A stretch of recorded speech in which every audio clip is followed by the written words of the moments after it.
आज जो हमारा टॉपिक है सबसे पहले वो है इन्फ्लेशन। अब इन्फ्लेशन होती क्या है? इन्फ्लेशन सबसे आम महंगाई, ठीक है, increase in price of goods, ठीक है, कि सामान आपका महंगा हो रहा है उसे हम इन्फ्लेशन कहते हैं। पर इन्फ्लेशन होती क्यों है? देखो, इकोनॉमी में कोई भी क्वेश्चन सॉल्व करना है, जो सबसे बेसिक चीज है ना, आपने हमेशा कभी भी किसी क्वेश्चन को सॉल्व करना है, एक बेसिक कंसेप्ट समझो। पूरी की पूरी इकोनॉमी काम करती है डिमांड और उसकी जो पीछे से सप्लाई आ रही है। लेट्स सपोज कोई चीज जितनी पहले बनती थी अब अचानक ही लोग उसे ज्यादा खरीदने लग गए हैं, तो डिमांड बढ़ गई, उतनी सप्लाई नहीं है, प्राइसेस अपने आप बढ़ जाएंगे। ठीक है। दूसरी साइड पे अगर सप्लाई, कोई फैक्ट्री जो उसके सामान को बनाती थी, लेट्स सपोज वो फैक्ट्री के अंदर मशीनें खराब हो गई हैं, तो जब तक वो मशीनें रिपेयर नहीं हो जाती तब तक के लिए तो सप्लाई शॉर्ट रहेगी, अपने आप आपकी चीजें महंगी हो जाएंगी। जैसे आपने सेकेंड वेव में देखा होगा ऑक्सीजन, है ना। ऑक्सीजन ऐसी चीज थी जिसकी सप्लाई अचानक ही इंडिया में शॉर्ट पड़ गई थी और मेडिकल ऑक्सीजन कहीं पे भी नहीं मिल रही थी। तो इसका असर क्या हुआ कि आपके जो हॉस्पिटल्स हैं, जो पहले किसी जमाने में हॉस्पिटल्स को अगर एक टैंक ऑक्सीजन का 1 लाख का भी आ जाता था, उन्होंने 15-15 लाख के दे रहे थे वो। उसका मतलब फिर कई लोग कहते हैं कि इस टाइम पे ऑब्वियसली प्रॉफिट गेनिंग पे आ गए हैं लोग, पर बात यही है क्योंकि इकोनॉमी काम ऐसे करती है, जब भी सप्लाई शॉर्ट पड़ेगी या डिमांड अचानक बढ़ जाएगी और उतनी सप्लाई नहीं है, प्राइसेस अपने आप जंप कर जाते हैं।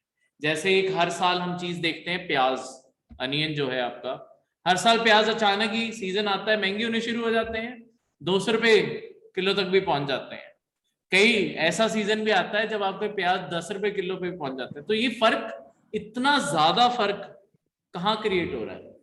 आम 30-30 रुपए पे भी होंगे, कहीं पे 200 रुपए पर केजी पे भी पहुंच जाएंगे। ठीक है। जब आपके फाइनेंस मिनिस्टर कहते हैं कि मैं तो प्याज खाती ही नहीं हूं, मुझे क्या लेना देना। ठीक है। तो फाइनेंस मिनिस्टर थोड़ी है, वो तो घर के ही सोच रहे हैं अपने। ठीक है।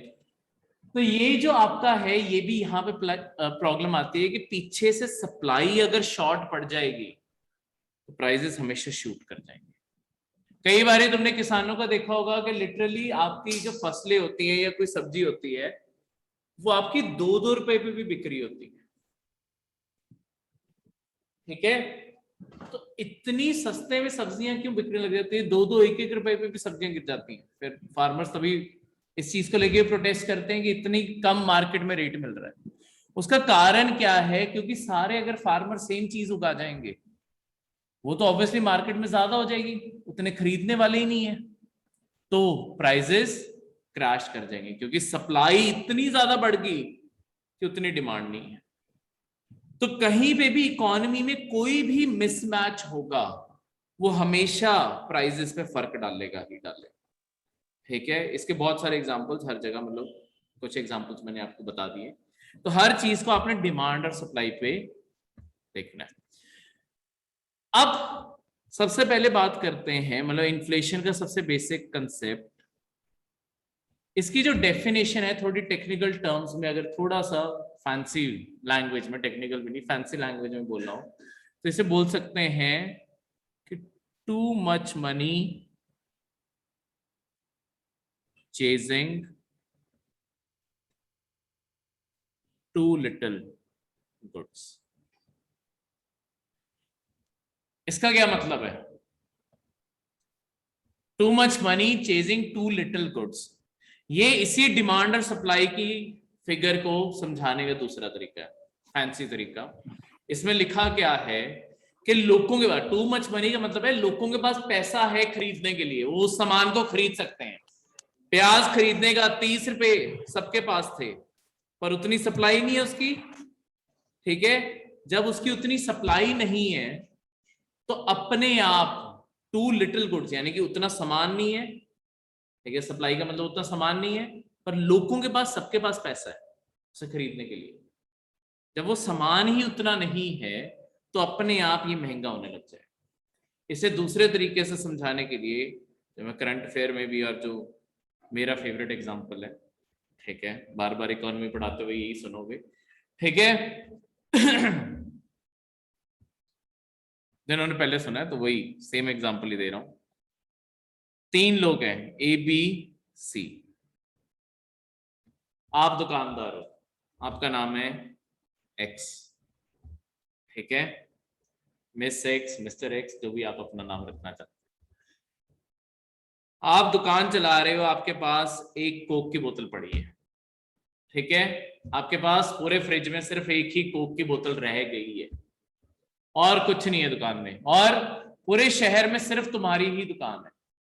बहुत ही आइडियल सिचुएशन, प्रॉफिट ही प्रॉफिट, ठीक है, पर सिर्फ एक ही दुकान है, तो हर पर्सन तुम्हारे पास ही आ सकता है सामान खरीदने के लिए।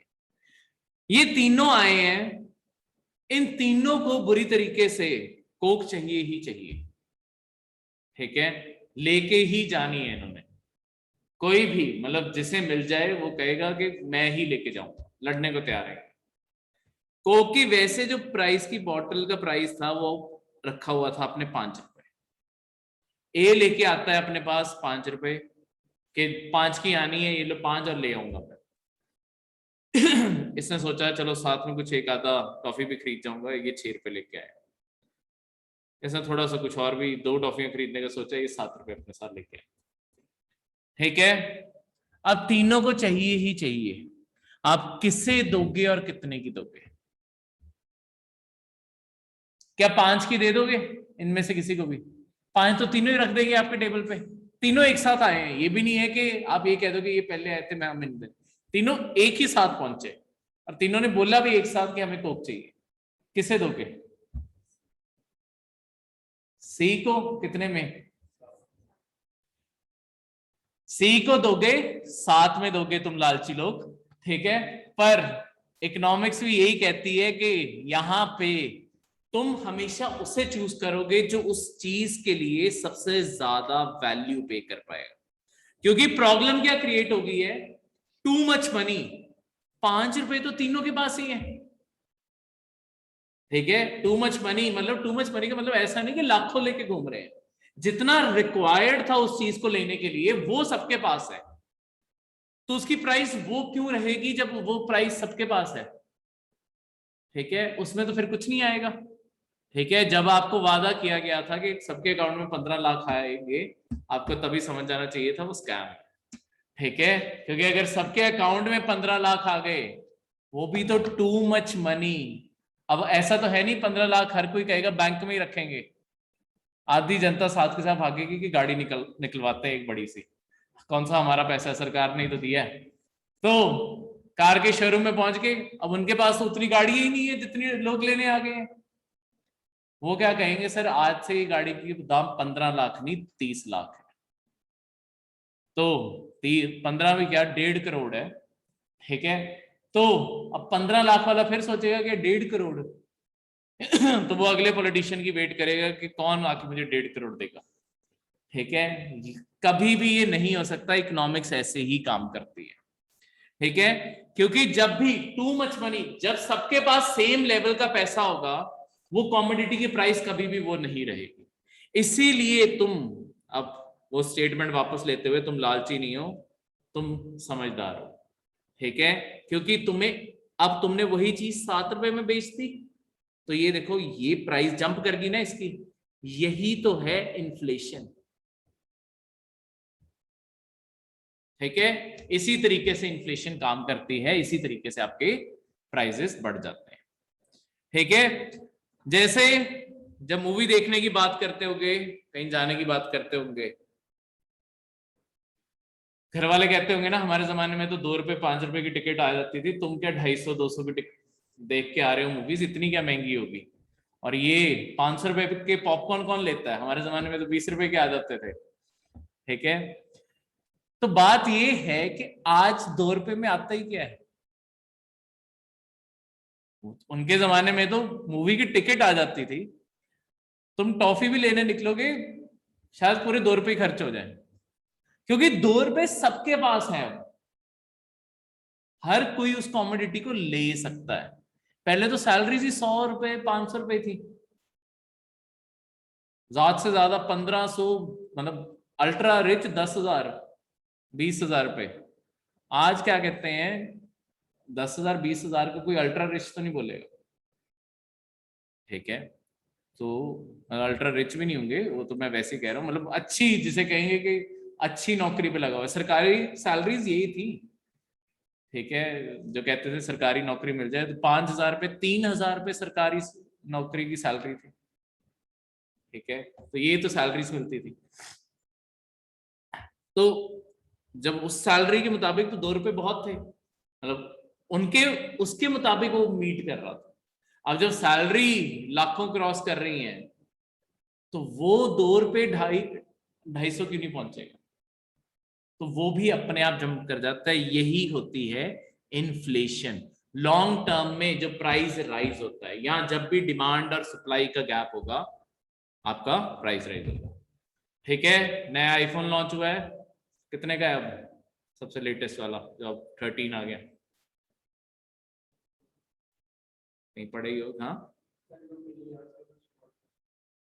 90 का अब, मतलब मिनी वाला जो सबसे है वो अब 90 से शुरू हो रहे हैं, यानी कि ठीक है। तो यानी कि 162 के करीब होगा सबसे टॉप का, हाँ यस सर 140 होगा 150 के आसपास। 140। अब एक प्राइस, मतलब मैं मानता हूँ चलो किसी और 1.89 उसका, चलो वो तो बिल्कुल टॉप मॉडल पे पहुंचे, चलो टॉप मॉडल ही लगा लो, 190 2 लाख हो गया। अब 2 लाख का फोन, और ये वन प्लस का टॉप मॉडल का कितने का चल रहा होगा, 45 तक का होगा। अब वन प्लस भी वही चीज दे रहा है तो वो भी स्मार्टफोन ही, ठीक है। वो भी मैं चलो हायर रेंज पे बात कर रहा हूँ, और आईफोन भी वही दे रहा है। तो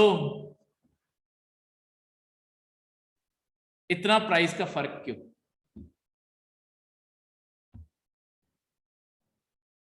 हाँ ब्रांड तो चलो, हाँ वो तो मार्केटिंग है ही, और वो उस मार्केटिंग के कारण अगलों ने डिमांड क्रिएट कर दी। अब इतनी डिमांड है, अगलों को पता ही है कि हाथों हाथ बिक जाने हैं, अगले क्यों 40,000 का अपना फोन रखेंगे जब उन्हें पता है कि 2 लाख में बिक रहा है। अगर अगलों को ये होता कि 2 लाख में नहीं बिकना, अगलों ने कभी वो प्राइस रखनी नहीं थी। वो इस टाइम यही आजमा रहे हैं, क्या मैक्सिमम थ्रेशोल्ड है जहां तक हमारी सेल जहां जगह ड्रॉप होगी, वो थ्रेशोल्ड नहीं आ रहा, तो वो प्राइजेस हर साल बढ़ाएंगे। ये होता है डिमांड और सप्लाई में फर्क, क्योंकि डिमांड है और उतनी सप्लाई नहीं है, तो वो बेचेंगे ही बेचेंगे उस प्राइस में। जिनकी उतनी डिमांड नहीं होगी उन्हें प्राइसेस हमेशा कम करने पड़ेंगे, ये नेचुरल सी बात है। और इसी तरीके से आपकी सारी की सारी इकोनॉमी काम करती है, ठीक है। हर चीज इसी तरीके से ही महंगी होती है। तो इन्फ्लेशन को यानी कि कंट्रोल करने वाले यही 2 फैक्टर हैं, डिमांड और सप्लाई, ठीक है। देखो एक और तरीके से भी इन्फ्लेशन होती है जो हमें महसूस नहीं होती डायरेक्टली, इनडायरेक्टली, जो मैंने आपको वो मूवी टिकट्स का एग्जांपल दिया। आपकी इन्फ्लेशन का ना एक बहुत बड़ा असर है आगे, मतलब वो डिमांड सप्लाई पे वापस आता हूँ, एक चीज का असर बताता हूँ। उससे कहते हैं आपकी जो करेंसी होती है ना, करेंसी की वैल्यू इरोड होती है। वो जो मैंने एग्जांपल दिया आपको, वो एक तरह से, मतलब ये सारे एग्जांपल्स अल्टीमेटली किस चीज की तरफ लीड कर रहे हैं कि आपकी करेंसी की वैल्यू इरोड होती है। कैसे? आपकी करेंसी की 2 वैल्यूज हैं, एक को कहते हैं फेस वैल्यू, कि आपको नोट के ऊपर दिख कितना प्राइस रहा है। अब कोई भी आप नोट लोगे, कुछ भी देखोगे, उसके ऊपर कोई भी प्राइस, किसके पास 10 और 20 का कोई नोट हो, है तो दे दो, दे दूंगा वापस, ठीक है। ऐसे नहीं पढ़ाते पढ़ाते 30 रुपए जेब में डाल गया, वो नहीं करता, ठीक है। मैं वो जादूगर नहीं हूँ। दे दो 20, ठीक है 50, ये भी आ जाएंगे वापस, 20 नहीं देता वापस, 50 ही दूंगा। देखो फेस वैल्यू अपने आप में ये नोट है, इसे जब भी तुम देखोगे, कितने का नोट है 10 का, 50 का, ये है फेस वैल्यू जो तुम्हें सामने दिख रहा है। पर अगर आज से, मैं ये मानूं कि आज से 10 साल पहले ये 10 का नोट लेके, मतलब ऑब्वियसली डिजाइन पुराना था, ये 10 का नोट लेके किसी शॉप पे जाते हैं, और आज अगर ये 10 का नोट शॉप पे लेके जाओगे, तब सामान ज्यादा आता था या अब ज्यादा आता है? तब नोट तो वही लेके जा रहे हो, अब सामान क्यों कम दे रहे हो? लड़े क्यों नहीं हो तुम मुझसे कि मैं वही पैसे लेके आ रहा हूं, मुझे सामान क्यों कम दे रहे हो? या 10 की ही चीज है पर वो चिप्स के पैकेट छोटे क्यों होते जा रहे हैं? आज भी नोट आपके लिखने को पैकेट आज भी वो 10 के हैं, पर वो पैकेट छोटे क्यों हो गए? क्वांटिटी और क्यों कम होती जा रही है? क्योंकि अगर उन्होंने बाई चांस ये लिख दिया 10 की जगह 15 का हो गया, लोग शायद ना खरीदते, फिर वो किसी और ब्रांड की तरफ मूव कर जाएंगे, ऑप्शन भी तो बढ़ गए हैं। ठीक है, तो वो क्या कर रहे हैं, वो पैकेट छोटा कर देते हैं, या तो क्वांटिटी कम हो जाएगी, या उतने में कभी भी, मतलब आपको उतने पैसे में सेम क्वांटिटी नहीं मिलेगी। आज आपको 10 साल पहले जो आप चिप्स का पैकेट खरीदते थे, आज आपको वही पैकेट खरीदने के लिए 20 रुपए खर्चने पड़े। ठीक है, 10 नहीं आएगा। तो ये है फेस वैल्यू, और वो है रियल वैल्यू, कि आपको आपका नोट दिला क्या सकता है। ठीक है, ये लो, बस हो गया।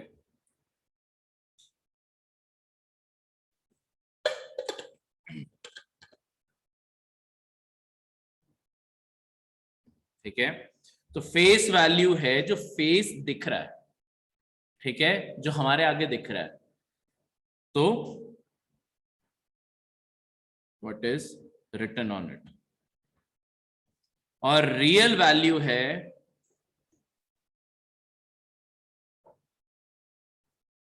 व्हाट कैन इट परचेज, वो खरीद क्या सकता। ठीक है, तो ये अपने आप में इसी तरीके से आपका हर चीज काम करती है। कोई चीज खरीद, लिखा क्या है उसके ऊपर, और वो खरीद क्या सकता है, ये दो चीजें इस फैक्टर, मतलब इस फैक्टर से ये चीजें कंट्रोल करती हैं, और यही आपकी अल्टीमेटली वही, यानी एक तरह से आप जो लगाओगे, आज के जो 250 रुपए हैं, जो मूवी टिकट्स का एग्जांपल था, आज के जो 250 रुपए हैं वो उस जमाने के 2 रुपए के बराबर हैं। उनका जो 2 का सिक्का था और तुम्हारे जो 250 है वो बराबर है, सेम है, क्योंकि वो चीज तो सेम खरीद रहे हैं। ठीक है, ऑब्वियसली उसकी क्वालिटी इंप्रूव होगी, पर है तो मूवी की टिकट ही ना। ठीक है, एज अ कॉमोडिटी देखोगे तो तुम सिर्फ वो, तुम अगर ये कंपैरिजन पे उतरोगे कि सीटें बेटर हो गई हैं, ठीक है, पैरों में चूहे नहीं घूम रहे होते, वो सब कुछ साफ हो गया, ठीक है, सीट के ऊपर पॉपकॉर्न नहीं गिरे हुए, पर है तो मूवी की टिकट ही। उनके टाइम पे वो फैसिलिटीज होती वो भी हो जाता, पर नहीं थी, वो तो एग्जिस्ट ही नहीं करती थी ना। तो इस कारण ये होती है फेस और रियल वैल्यू। आपकी सारी इन्फ्लेशन इसी चीजों को कंट्रोल करती है। ठीक है, अब इन्फ्लेशन दो तरीके से होती है, या तो डिमांड साइड पे कोई प्रॉब्लम आएगी, या सप्लाई साइड पे। जब डिमांड के कारण आती है, यानी कि डिमांड बढ़ी है, डिमांड के कारण प्राइसेस बढ़े हैं, उसे कहते हैं demand pull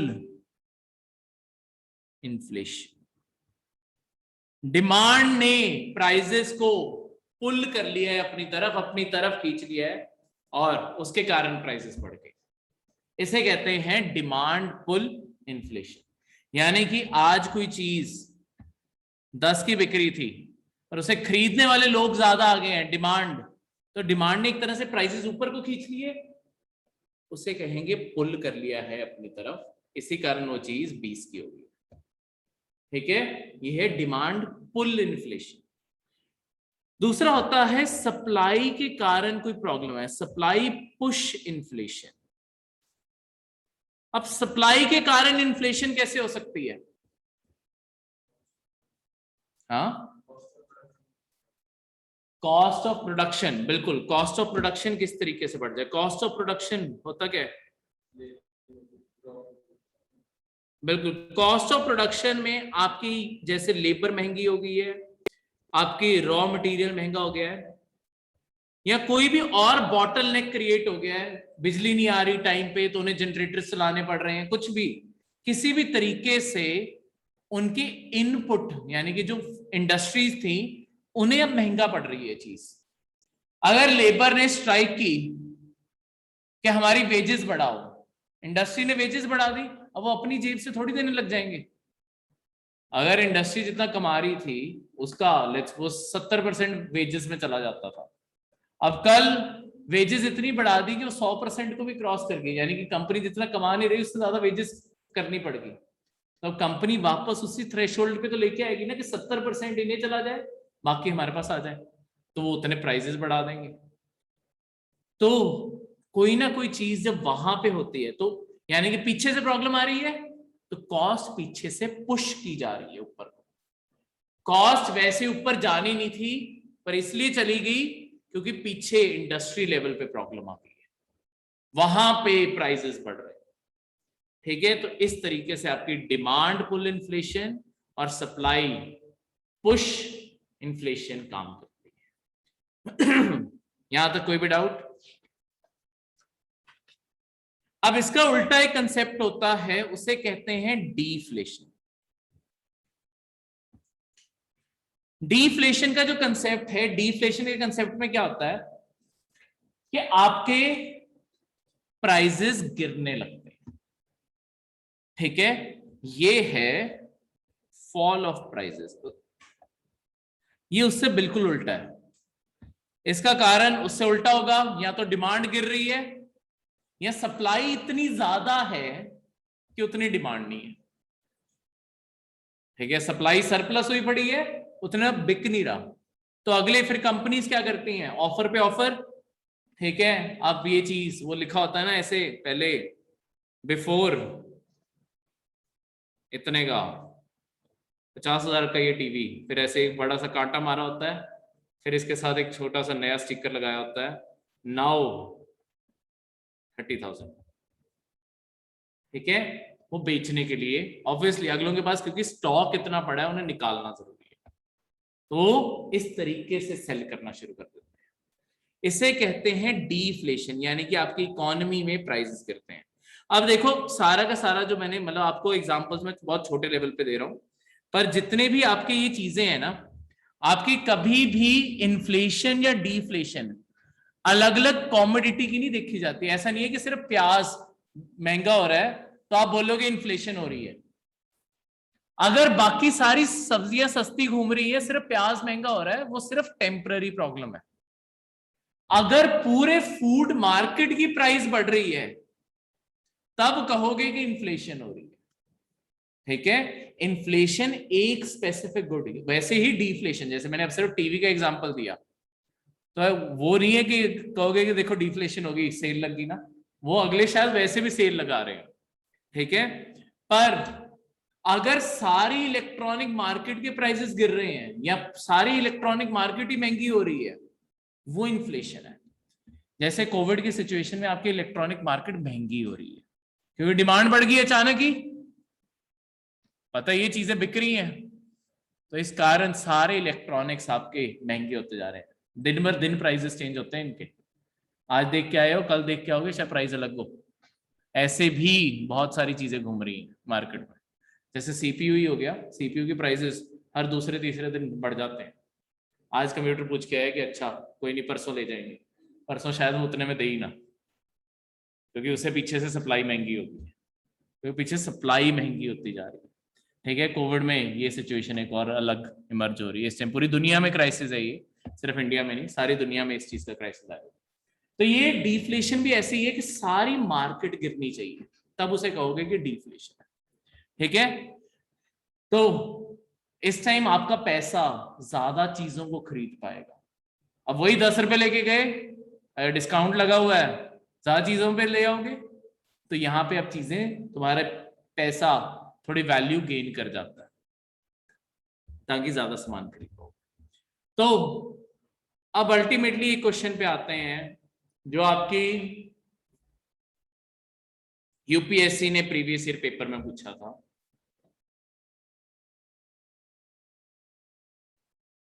Which of the following is considered good for the economy. आपकी इकोनॉमी के लिए इनमें से कौन सी सिचुएशन अच्छी होगी?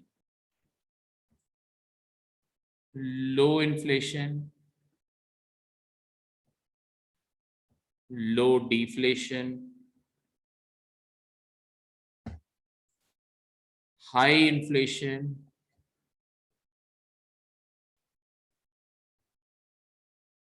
High deflation.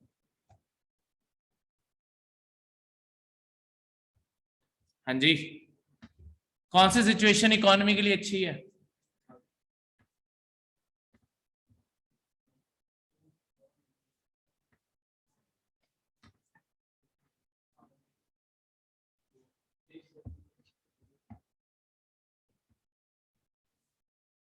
अब पहले थोड़ा सा और क्लियर करने के लिए ये लो और हाई में फर्क क्या है, ठीक है? देखो, आपकी इन्फ्लेशन 3 तरीके से आप क्लासिफाई कर सकते हैं, ठीक है? सिंगल डिजिट हो सकती है,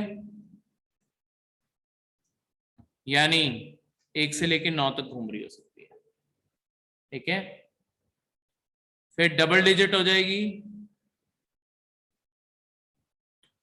ठीक है, जो 10 से लेके, और फिर ट्रिपल डिजिट, जहां पे 80 से ऊपर कुछ नहीं, ठीक है? उसका कारण है इन्फ्लेशन आपकी करेंसी के साथ कर क्या रहा था? अभी तक जो हमने पढ़ा है, इन्फ्लेशन आपकी करेंसी के साथ कर क्या रहा था?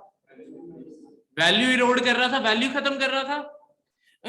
अगर मैं कहूं कि आपकी जो करेंसी है वो 100% इन्फ्लेशन पे, यानी कि आज गए मार्केट 10,000 रुपए लेके कोई सामान लेके आ गए, ठीक है? मंथ और मंथ बात करते हैं, अगले महीने फिर 10,000 लेके गए, ठीक है, कि इतना ही सामान फिर ले आते हैं 100% इन्फ्लेशन पे। तो 10,000 लेके गए हो, 2 जीरो काट दो, कितने का सामान लेके आओगे? वैल्यू, रियल वैल्यू में आपके 100 रुपए का, ठीक है? यानी कि लेके 10,000 गए थे, तुम्हें लगा अरे उतने की तो सामान आएगा, नहीं सर, ये लो छोटा सा नमकीन का पैकेट रखो, यही खाओ, अब तो यही मिलना है। हुआ क्या है, लेके तो 10,000 ही गए थे, पर इन्फ्लेशन इतनी ज्यादा है कि जो कल 10,000 का आ रहा था, ठीक है, मतलब जो सॉरी कल 100 रुपए का आ रहा था, आज वो 10,000 का आ रहा है। तो ये क्या कोई बहुत ही स्टेबल इकोनॉमी होगी, जहां पे तुम्हें यही नहीं पता कि जो तुम पैसे सेव कर रहे हो या जो तुम कमा रहे हो, अगले महीने तुम्हें उसका उतना मिलना भी है या नहीं मिलना, ठीक है? क्योंकि अगर यही यकीन नहीं रहा कि आज तुम्हारे लिए जो 10,000 की वैल्यू है वो कल इस 100 रुपए के बराबर भी नहीं बचने वाली, तो ये फर्क देखो। तो लोगों का अपनी करेंसी से विश्वास उठने लगता है, ठीक है? यही सेम चीज डबल डिजिट में भी होती है, पर वो वार्निंग, वो हाई वार्निंग है। इसीलिए जो इन्फ्लेशन अच्छी मानी जाती है ना, वो हमेशा, मतलब सिंगल डिजिट से ऊपर कभी भी इन्फ्लेशन नहीं जानी चाहिए, क्योंकि सिंगल डिजिट प्राइस देखो, यहां पे भी अगर 5% भी इन्फ्लेशन हो रही है, यानी कि 5% के हिसाब से आपकी करेंसी अपनी वैल्यू खोती जा रही है, ठीक है? यानी कि कल का 95 आज के 100 के बराबर, 5% 100 के परसेंटेज पे करके देखे तो उस तरीके से आगे आगे बढ़ते जाओ, ठीक है? 93 समथिंग आएगा वैसे, चलो कोई बात नहीं, ठीक है? अगर ऐसे कंपाउंड में देखोगे तो 95 भी नहीं होगा, उससे भी कम होगा। तो आपकी ये जो वैल्यूज हैं, सिंगल डिजिट से ऊपर जाने का मतलब है आपकी करेंसी जो है वो लूज कर रही है, loses its purchasing power rapidly। तो हाई इन्फ्लेशन कभी भी कोई भी सरकार नहीं चाहती, ये जो इन्फ्लेशन है, अब क्वेश्चन आता है यहाँ पे, इसे डिसाइड करने से पहले चलो ये इन्फ्लेशन अभी के लिए हम मानते हैं कि ये टॉलरेबल है, तो टॉलरेबल चीज है लो, ये तो हो ही नहीं सकती, ये टॉलरेबल है। अब हमें ये डिसाइड करना है सबसे पहले, वही डिफ्लेशन का कंसेप्ट है कि आपके प्राइसेस हाई डिफ्लेट हो रहे हैं तो बहुत जल्दी गिर रहे हैं, यानी कि पीछे कंपनियां बंद होनी शुरू हो जाएगी, क्योंकि कंपनियां तो घाटे में जा रही होंगी ना, तभी तो डिस्काउंट दे के अल्टीमेटली बंद होगी। ठीक है, तो यहां पे अब पहले ये डिसाइड करना है कि इकोनॉमी के लिए इन्फ्लेशन अच्छी है या डिफ्लेशन अच्छी है। इन्फ्लेशन क्यों? डिफ्लेशन में तो ज्यादा खरीद पा रहे हो तो।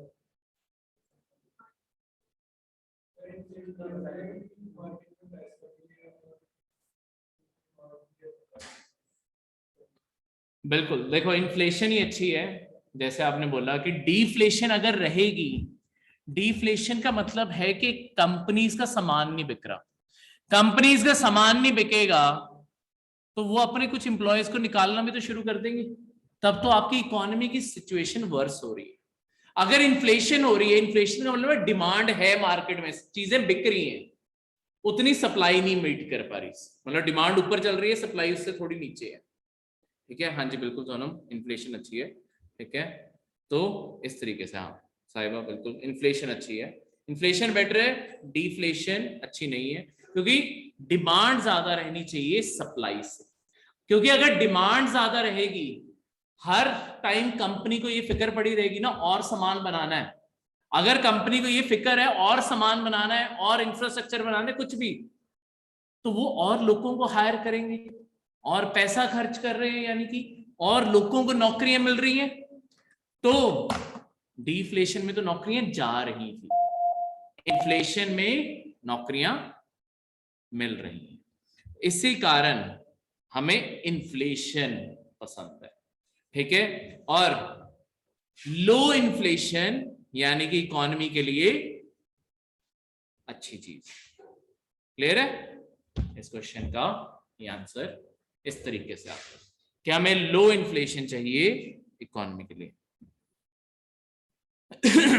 साहिबा गोल्ड ना बहुत ही अलग चीज है, हम ना गोल्ड को स्पेसिफिकली सी, जब तुम बात गोल्ड की करते हो ना, स्पेसिफिकली सिर्फ गोल्ड एज अ कॉमोडिटी की अगर मैं बात करूं, गोल्ड ना बियॉन्ड इन्फ्लेशन असर जरूर उस पर भी करती है ऑब्वियसली, अगर गोल्ड की डिमांड बढ़ेगी गोल्ड का प्राइस बढ़ता है, पर गोल्ड का और बहुत सारे फैक्टर्स हैं जो गोल्ड को इफेक्ट करते हैं, क्योंकि कहीं ना कहीं मतलब स्पेसिफिकली मैं आपके, क्योंकि आपने गोल्ड के बारे में पूछा इस कारण गोल्ड के बारे में बता रहा हूं, क्योंकि गोल्ड जो चीज है ना, गोल्ड के ऊपर लोगों का एक नेचुरल ट्रस्ट बना हुआ है गोल्ड के साथ, क्योंकि फिर होता गया कई बार जब डिफ्लेशन भी हो रही है ना आपकी गोल्ड में, मतलब इकोनॉमी डिफ्लेट हो रही है, गोल्ड में तब भी कई बार इन्फ्लेशन हो रही होती है।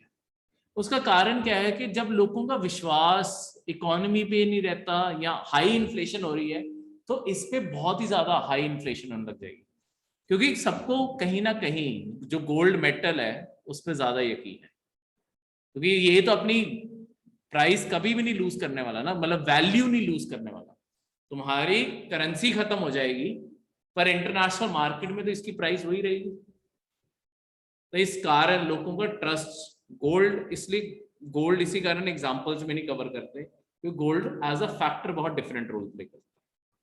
ठीक है, तो अब वापस लो इन्फ्लेशन के ऊपर आते हैं, इसी कारण आपकी जो गवर्नमेंट भी है ना, गवर्नमेंट ने अपने टारगेट इंडिया के अंदर ना इन्फ्लेशन मेनली मैनेज करने का की जिम्मेदारी आरबीआई की है, क्योंकि बैंकिंग सेक्टर ये मॉनिटर करते हैं, आगे जाके हम बैंकिंग सेक्टर करेंगे वहां जाके आएगा, तो आपके आरबीआई इन्फ्लेशन के टारगेट्स इससे मिलते हैं कि इन्फ्लेशन आपने कितनी बना के रखनी है। आरबीआई को जो टारगेट मिला हुआ है वो है कि कोशिश करो कि 4% इन्फ्लेशन रहे ±2%। ऑब्वियसली क्योंकि 4% पे हर टाइम तो रह नहीं सकती, तो एक मैक्सिमम और मिनिमम की लिमिट दी गई है आरबीआई को कि कम से कम इन्फ्लेशन 2% पे गिर जाए, जब डिमांड बिल्कुल ही गिर रही है 2 से नीचे ना जाने दो, नेगेटिव होगी, डिफ्लेशन होगी। ठीक है, 2 से नीचे ना जाए और हद से ज्यादा महंगाई 6% ना क्रॉस कर जाए, ये आपकी प्लेइंग लिमिट मिली हुई है आरबीआई को कि इसके बीच बीच में इन्फ्लेशन मेंटेन करो, बैंकिंग सेक्टर को कंट्रोल करके।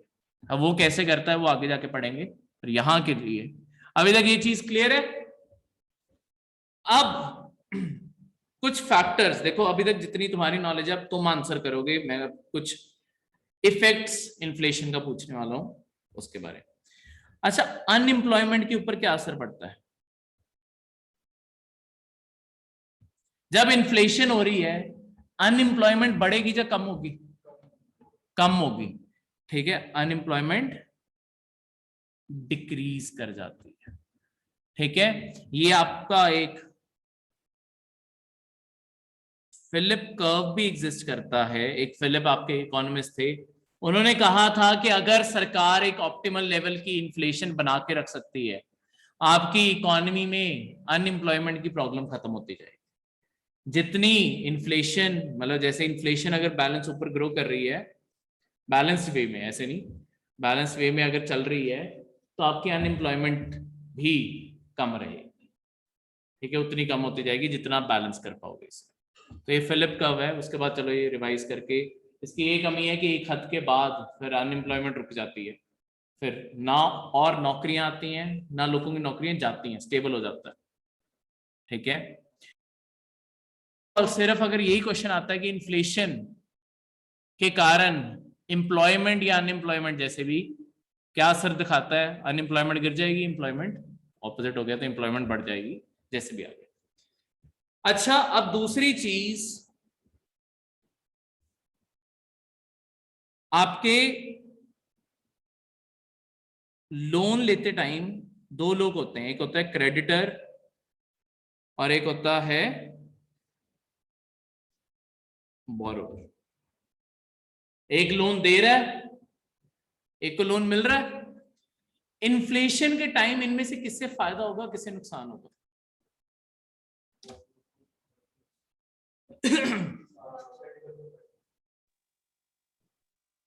क्रेडिटर को फायदा होगा। किसको? क्रेडिटर, शाली, आपके मुताबिक किससे फायदा होगा?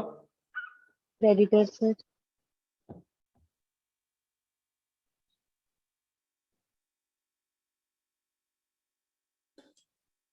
क्यों? क्योंकि सर महंगाई होगी तो बोरोवर ज्यादा पैसे उससे लेगा, बोरो करेगा। वो महंगाई इंटरेस्ट यानी भी, कि यही 2 से 6 भी उसी परसेंट के हिसाब। बीच में महंगाई हो रही है, ठीक है। लेट्स सपोज, चलो इस टाइम जो आपका प्रेजेंट इन्फ्लेशन रेट चल भी रहा है, 5.7 इन्फ्लेशन चल रही है इस टाइम इंडिया में।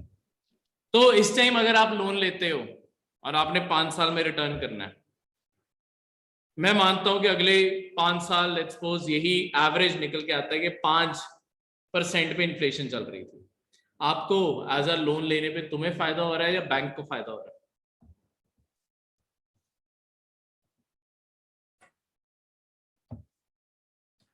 आज तुमने लिया 1 लाख का लोन, तुमने 5 साल बाद, मतलब इंटरेस्ट रेट नहीं गिन रहे यहां पे, 5 साल बाद तुमने 1 लाख रुपए वापस करने हैं, तो क्या वो 1 लाख की वैल्यू सेम रहेगी? डिक्रीज करके ना, उसकी रियल वैल्यू तो गिर गई।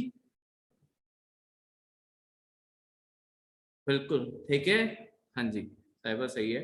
तो आपके इन्फ्लेशन के टाइम बोरोअर को बेनिफिट होता है, मतलब चलो बैंक इंटरेस्ट रेट भी चार्ज करते हैं, दूसरा भी करते हैं। दूसरे तरीके से एग्जांपल को लेके चलते हैं, तुम्हारे दोस्त ने तुमसे मांगे 1 लाख रुपए, तुम्हारे पास थे, चलो तुमने दे दिए, ठीक है। हम आर्थिक स्थिति के ऊपर नहीं बात करेंगे पर्सनल, ठीक है, पर चलो तुम्हारे पास थे, तुमने दे दिए। तुम्हारे दोस्त ने कहा कि मैं अगले साल मोड़ दूंगा, तुमने अब सोचा चलो यार दोस्त है, इससे तो क्या ब्याज लेंगे, ठीक है मोड़ देना। अब अगले साल उसने 1 लाख रुपए वापस दिए, क्या वो 1 लाख सेम वैल्यू होल्ड करते हैं? नहीं ना। अब खा गए ना दोस्ती के पीछे धोखा, ठीक है। मतलब इकोनॉमी कहती है तुम धोखा खा गए, पर दोस्त को चाहे अच्छा लगेगा कि हाँ मेरे दोस्त ने मदद की, पर इकोनॉमी कहती है कि तुम धोखा खा गए, क्योंकि यहां पे बोरोअर को बेनिफिट हुआ है और क्रेडिटर को लॉस। ठीक है, क्योंकि पैसे की वैल्यू उतनी बची ही नहीं। ये सारी इन्फ्लेशन के टाइम की चीजों की बात कर रहे हैं। ठीक है, नैन्सी क्लियर है ना? कोई डाउट तो नहीं? बहुत ही बेसिक करके समझा रहा हूं, पर अभी भी कहीं पे किसी को भी डाउट हो तो पूछ लेना। अब अगली चीज एक बहुत थोड़ा सा कॉम्प्लिकेटेड चीज है।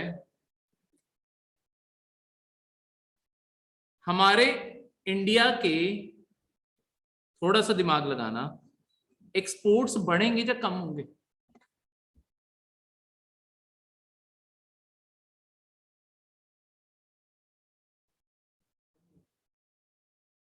यानी कि हम इंडिया से एक्सपोर्ट कम कर पा रहे होंगे?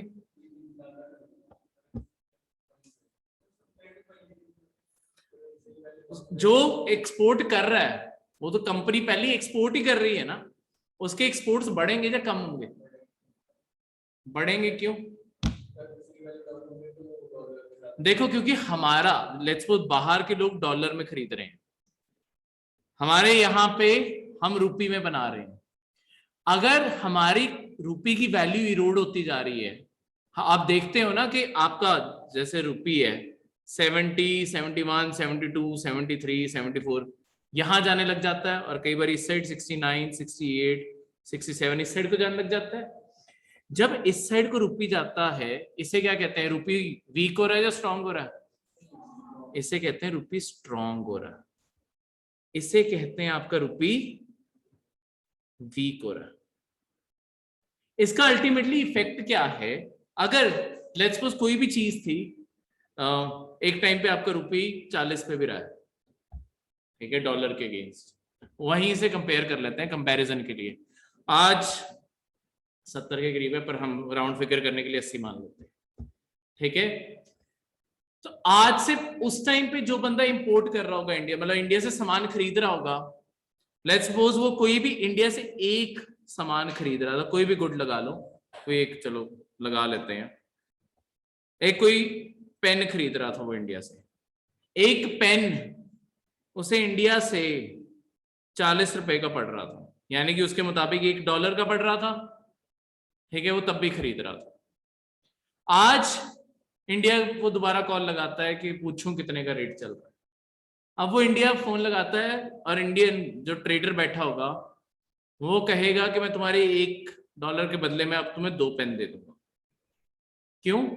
क्योंकि पहले क्या रेट था? $1 के बदले हम 40 पे थे, आज $1 के बदले 80 पे है। यानी कि जो बाहर से सामान खरीद रहा है वो इंडिया से डबल सामान खरीद सकता है उतने ही पैसे में। क्यों? क्योंकि हमारी इकोनॉमी में इन्फ्लेशन हो रही है, हमारी अंदर वैल्यू इरोड होती जा रही है। उसका सीधा सीधा कारण है कि इंडिया ग्रो कर रहा है, ग्रो करेगा तो एक बारी तो वैल्यू इरोड होती जाएगी। पर क्योंकि आपकी वैल्यू इरोड हो रही है, आपके बाहर वालों के लिए तो सेम ही चीज है ना।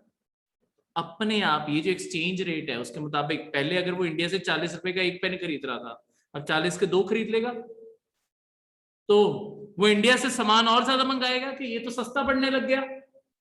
तो हमारे एक्सपोर्ट्स जो होते हैं, एक्सपोर्ट्स इंक्रीज हो जाते हैं। क्लियर है?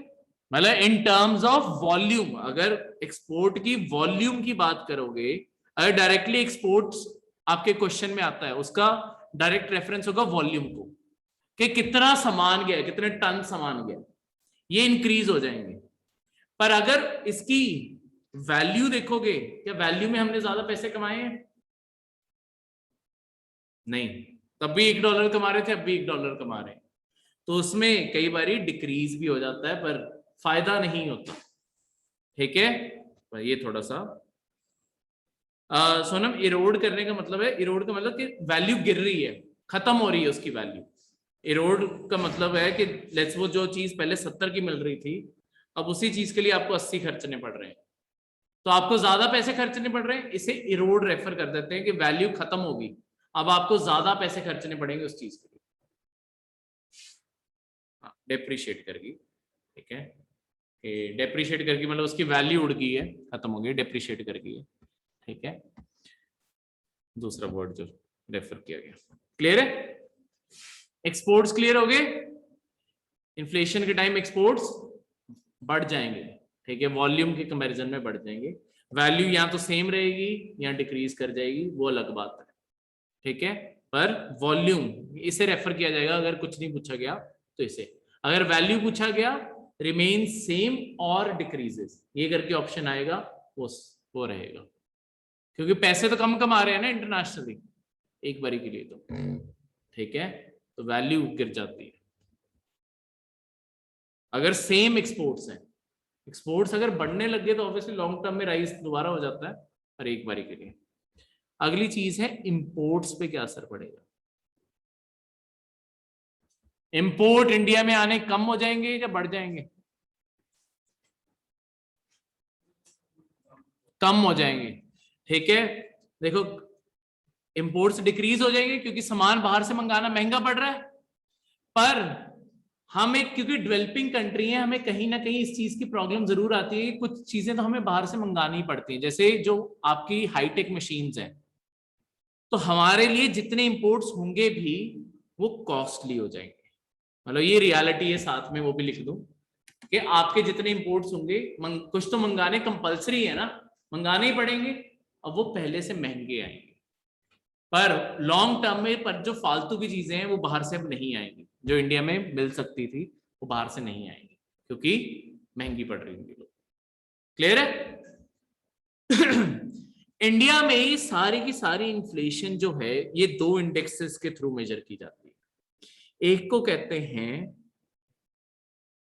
होलसेल प्राइस इंडेक्स, जैसे WPI कह दिया, और दूसरा है कंज्यूमर प्राइस इंडेक्स, जिसे CPI कहते हैं।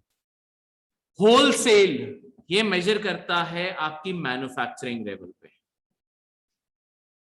इसीलिए इसके अंदर सर्विसेज इंक्लूडेड नहीं होती, ये सिर्फ कंपनीज के वहां पे इन्फ्लेशन मेजर करता है, ताकि हमें पता चल जाता है। देखो होलसेल प्राइस इंडेक्स अगर राइज कर रहा है, इसका मतलब है कि फैक्ट्रीज के वहां पे सामान महंगा हो रहा है।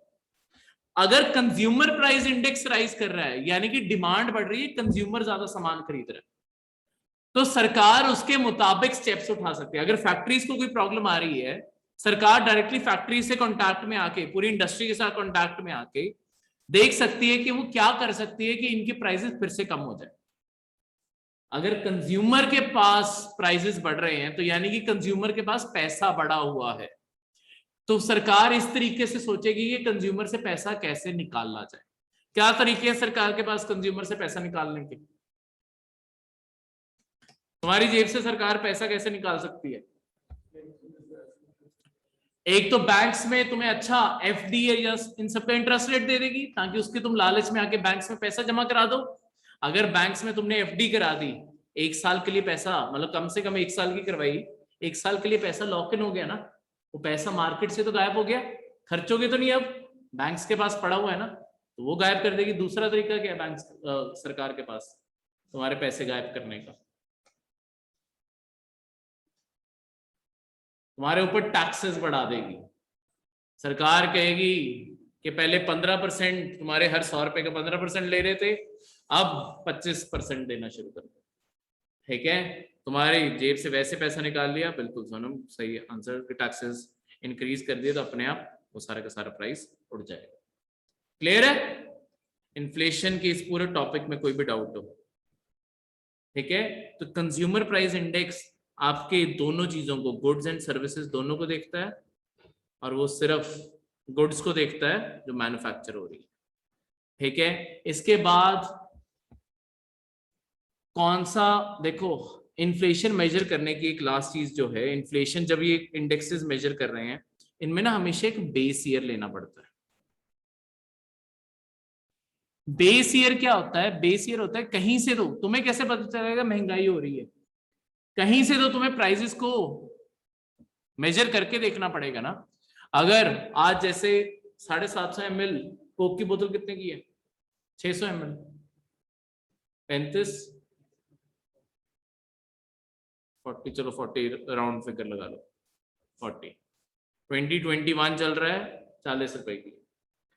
ये आज से सिर्फ 10 साल पहले 15 रुपए की थी। ये प्राइजेस यहां से यहां गए, 15-18 की थी, चलो राउंड फिगर 20 लगा लो, चलो ये लो 18 की थी, ये लो 20 लगा दिया। तो ऑलमोस्ट 10 साल में डबल हो गया प्राइस उसका, ठीक है। पर ये पता कब चला, क्योंकि मैंने 2010 को पहले बेस ईयर माना, उस साल के प्राइसेस देखे, फिर मैंने इस साल के प्राइसेस देखे, उससे मुझे पता चला कि प्राइस डबल हो गया। तो हमेशा एक बेस ईयर लेना पड़ेगा, एक बेस लेना पड़ेगा कहां से प्राइसेस कंपेयर करने हैं। ये जो बेस ईयर होता है, ऐसा नहीं कि रैंडमली कोई भी साल डिसाइड कर लोगे, सरकार बहुत सोच समझ के बेस ईयर डिसाइड करती है। बेस ईयर वो साल होना चाहिए जिसमें कोई भी एबनॉर्मल इवेंट ना हुआ हो, या मिनिमम एबनॉर्मल इवेंट हुए, ठीक है। कोशिश होती है कि कोई भी ना हुआ हो, जैसे कि वॉर नहीं होगी, ठीक है, पूरे इंडिया में ड्रॉट्स या फ्लड्स नहीं आए हुए, क्योंकि उससे एग्रीकल्चर सारा डिस्टर्ब हो जाएगा, तो इकोनॉमी का एक पूरा सेक्टर डिस्टर्ब्ड है। वॉर हुई है तो सारे एफर्ट वहां लग गए, ठीक है। इंडिया के बहुत ही किसी लार्ज स्केल पे अर्थक्वेक आ गए थे, कोई भी नेचुरल डिजास्टर, वो सब कुछ बदल के रख देगा ना। तो जो ऑलमोस्ट इकोनॉमिकली बैलेंस्ड ईयर रहा हो, उससे बेस ईयर मान लिया जाता है। तो आपके जैसे दो बेस ईयर जगहों पे यूज किए जा रहे हैं इस टाइम, यहाँ 2011 तुम पढ़ोगे, यहाँ अब लेटेस्ट कई जगहों पे हो गए 2015, ठीक है। लास्ट अब जो बेस ईयर चल रहा है वो 2015 चल रहा है, क्योंकि 2015 के बाद भी कोई इतने स्टेबल ईयर्स नहीं रहे, बहुत सारी फ्लक्चुएशंस आई हैं, तो लास्ट 2015 सरकार ने अभी के लिए फिक्स किया हुआ है। तो आप अभी जो भी इन्फ्लेशन पढ़ते हो कि इंडिया में ये इन्फ्लेशन हो रही है, ये हो रहा है, तो 2015 के बेस ईयर से कंपेयर करके पढ़ते हो, ठीक है। हर प्राइजेस वहां से स्टडी किए जाते हैं, क्लियर है। तो इस तरीके से आपके प्राइजेस देखे जाते हैं। पूरा का पूरा कंसेप्ट इन्फ्लेशन डिफ्लेशन का क्लियर है। यही है जितने क्वेश्चन बनते हैं, ठीक है। इसके बाद बस इनके अंदर इन्हें कौन रिलीज करता है इन इंडेक्सेस को, कितनी कॉमोडिटीज हैं इन दोनों के अंदर, वो बस लिख के रख लेना, उससे वो तुम्हारी सारी चीजें पूरी हो, ठीक है। ये टाइम टू टाइम कई बार अपडेट भी हो जाते हैं, तो कई बार आपके बुक्स या कहीं भी अपडेटेड ना हो तो हमेशा गवर्नमेंट की जो साइट्स हैं वहां चेक करना, गूगल पे सर्च करना, पर विकीपीडिया या ये सारी चीजों पे मत देखना जिसका नीचे जो यूआरएल में .gov.in लिखा होता है ना, वो जेन्युइन, सबसे जेन्युइन सोर्सेज वो है, वो सरकार की अपनी वेबसाइट है, ठीक है। सबसे बेसिक देखना है तो सरकार की अपनी जो न्यूज वेबसाइट है PIB, उसे रेफर करो, उसके ऊपर लेटेस्ट जितनी भी इंफॉर्मेशन होगी उसके ऊपर अपने आप आ जाती है। तो PIB के ऊपर जो भी लास्ट करंट अफेयर होगा वही सही करंट अफेयर होगा, ठीक है, क्लियर है। उसके मुताबिक बेस ईयर या कॉमोडिटीज चेंज हो गई हैं, बास्केट्स चेंज हो गई हैं, उसे मॉडिफाई कर लें। इसमें कोई भी डाउट? ये था आपके पूरे इन्फ्लेशन का कंसेप्ट।